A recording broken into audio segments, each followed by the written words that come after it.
Hey friends, it's Danielle with Schoolhouse Red, and whether or not your 2025 was nothing more than a clusterfunk or a beautiful, bright scenery that you'll always remember, it's time to start a new year.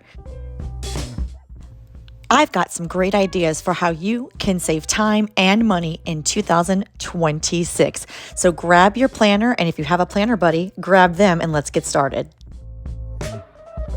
Fill out your planners so you know when your paydays are and important things that occur every month, like pet medicine. Now let's talk about how to save time in the new year. By now, you know my philosophy is always to plan ahead. So I got this dry erase board from the Dollar Tree. It was in the plus section, and I think it was $3. This was before the recent price hike, though. I gave it a really good cleaning, and I made labels for the 7 days of the week and attached them to the top.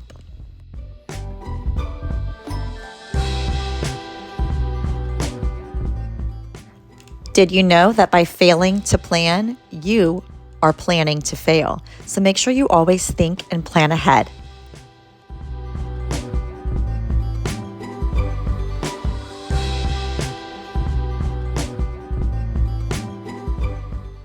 Now it's time to section off our days. I grabbed this electrical tape also from Dollar Tree, and I began to section out my days thinking that my calendar would be horizontal like this, but soon had to pivot and turn my calendar vertical. I'm also going to allow myself grace in that those lines are not perfectly straight. Progress over perfection, right? So now I have a vertical homeschool command center, and I'm writing on here some of the things we were working on. Bear in mind, this was filmed over the summer. So this is our summer week in homeschool. It was a very light week.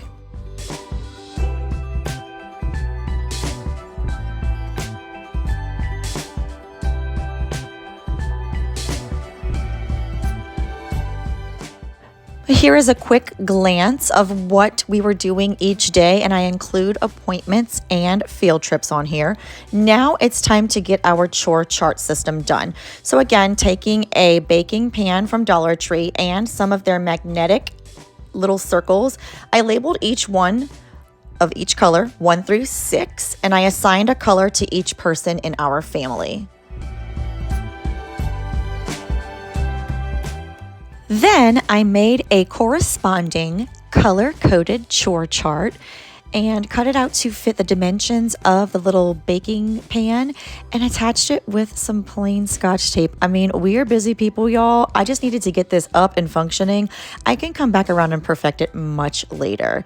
I used some Gorilla Tape to mount our dry erase board to the wall, and then I made sure that was secure firmly, and then grabbed what I call Marvelous tape and used that to hold the boards with the little magnets on.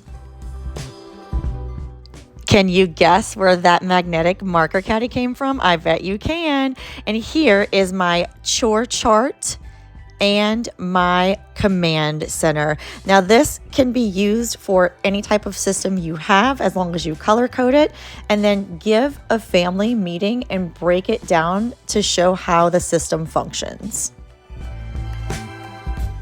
If you notice, I modeled this after a first and then chart that's usually used with neurodiverse populations. So here I am this week putting our winter break agenda together so you can clearly see now that it is winter, some things have changed on the chart, and I'm going to be finishing out our Christmas lessons and just starting over for the new year and reflecting upon everything just like this video has. So this will definitely save a lot of time and money because you already have the command center built. And no one has to ask what chores need to be done today, what lessons are being done today. It's all right there. You can modify for people who cannot read by using things like picture schedules or numbered systems. Again, the color coding. There's all kinds of ways that you can work around someone who cannot physically read the words. If you need any ideas, I'm here to help. Leave a comment down below.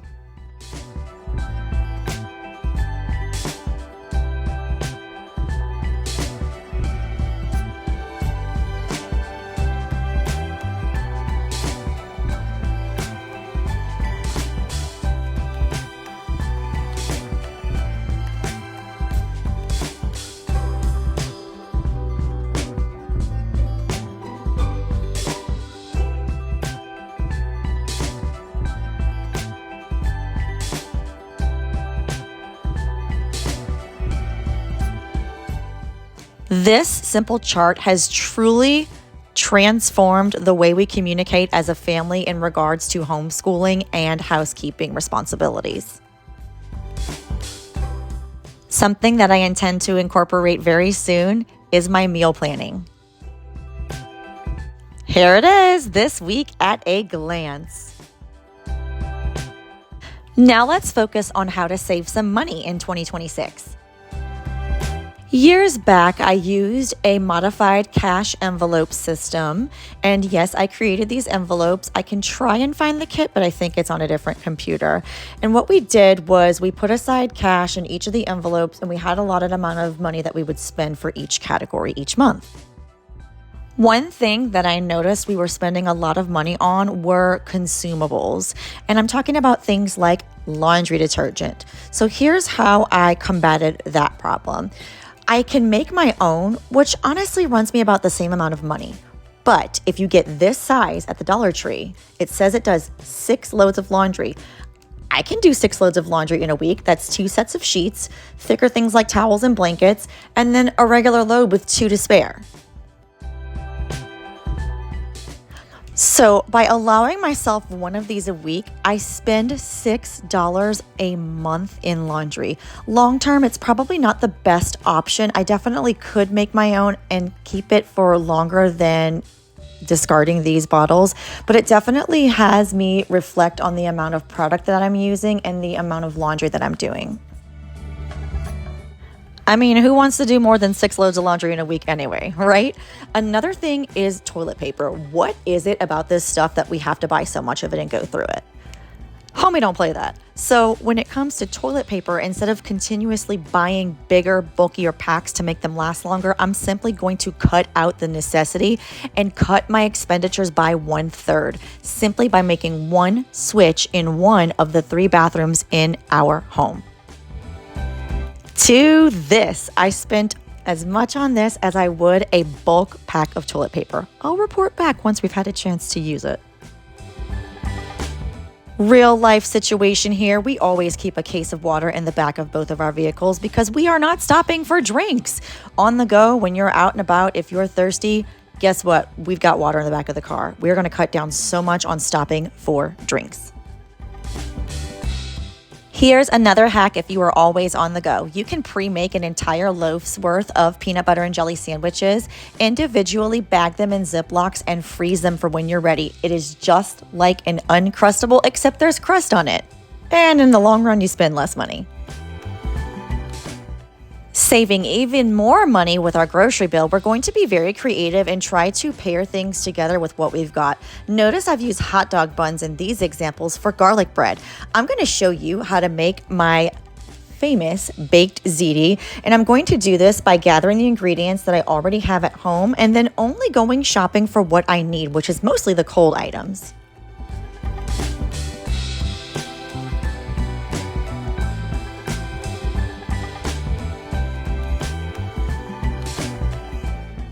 Hey, how'd that ice cream get in there? We don't need ice cream. Here are the ingredients that you're going to need to make the baked ziti. Now, you don't have to be bougie, get whatever meat is on sale. That was just what was on sale that week. Add a pinch of salt to some water on the stove and get it boiling. Meanwhile, spray a pan with your cooking spray and start to season your ground meat. We're going to chop that up and brown it.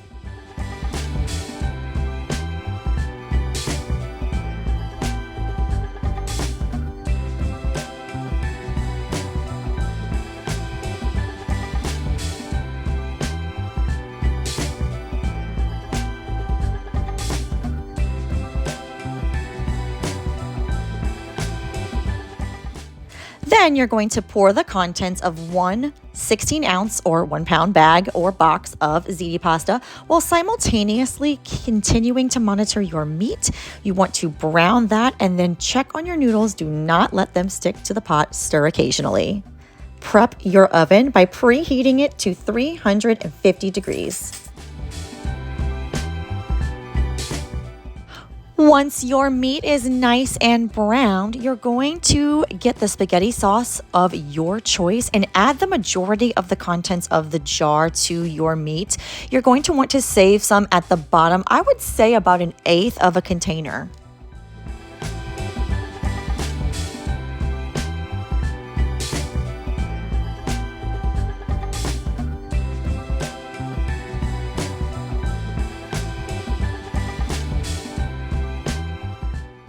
Give it a nice stir, bring it to boiling, and then let some of that liquid evaporate off. Checking on my noodles to make sure that they are ready, and then I'm going to drain them and add a little bit of the remaining pasta sauce to the bottom of the pan. You'll want just a teensy bit left in that jar at this point. Now, spoon half of the noodles onto the top of the sauce that you use to cover the bottom of the pan.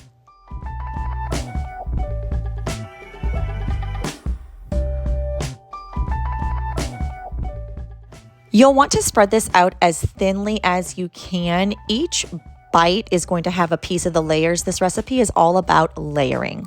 We will take the sliced provolone cheese and begin to cover the noodle layer with the provolone slices. You might have to break some in half like I do just to get the sides covered.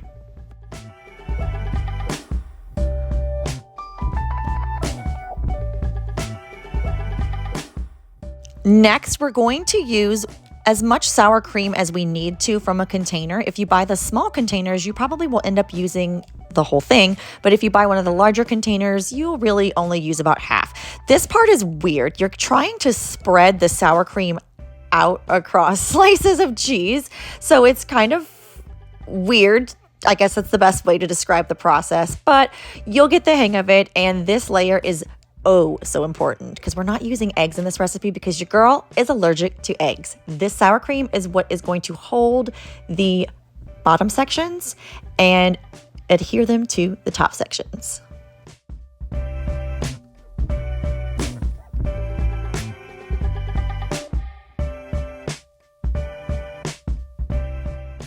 Remember that meat mixture? Now it's time to dump half of that on top of the sour cream, spreading evenly. You can see it starting to really come together now.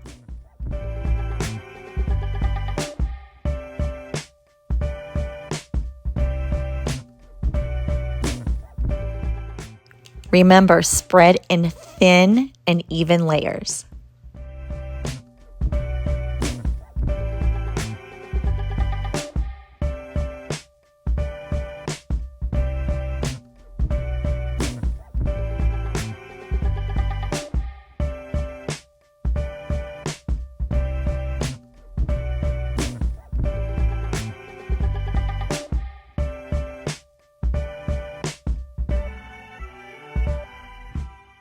Again, I'm going to give myself some grace because I was clearly lacking it here. You're going to put the remainder of your ziti pasta on top of this layer, spreading it, of course, evenly and thinly. You guessed it.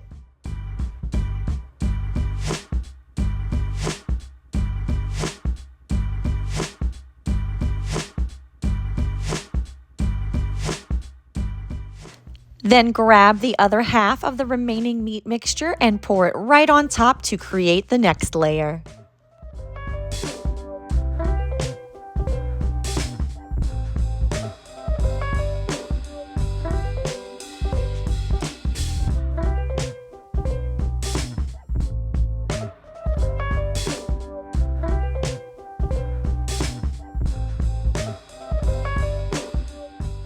We are going to top this with a layer of shredded mozzarella cheese. Yum, yum, yum.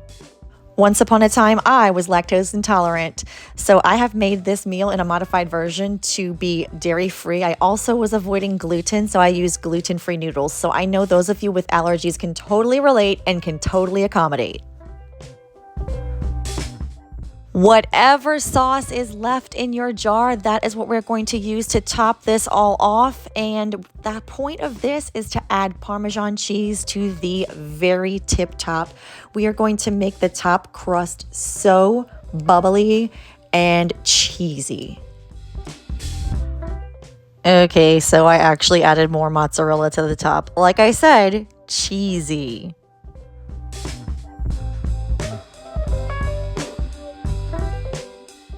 And here comes the Parmesan to top it all off.